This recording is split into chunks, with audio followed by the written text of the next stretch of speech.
Assalamualaikum warahmatullahi wabarakatuh.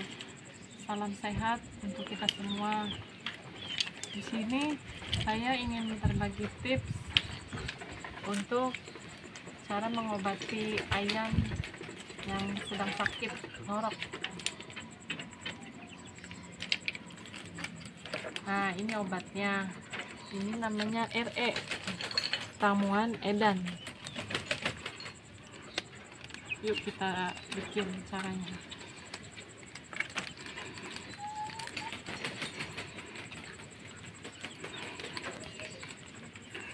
Satu bungkus ada ini ya, ada 6 saset.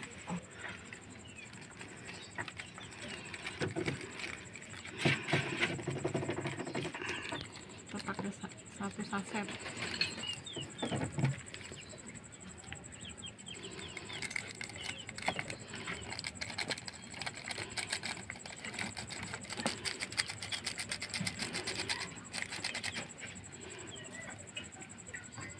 Airnya dikira-kira ya Bu, segini cukup. Kita sambil aduk.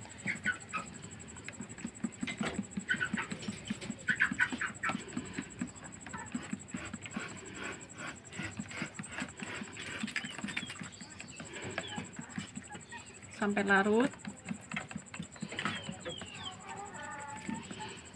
Baru kita ambil ayam yang sedang sakit.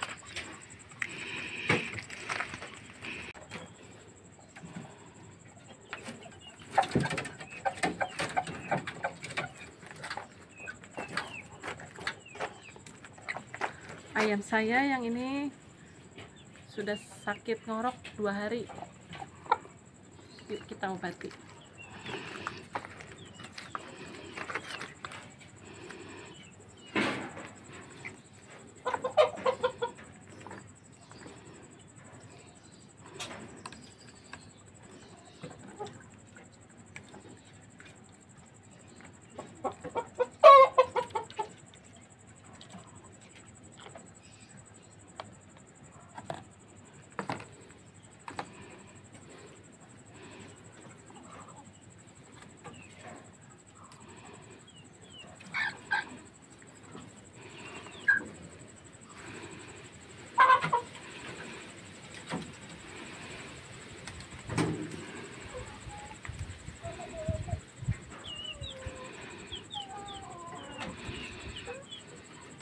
Untuk pengobatan biasanya saya sehari pakainya 1 saset, dan untuk 2 hari 3 hari ayam saya sudah mendingan atau sembuh.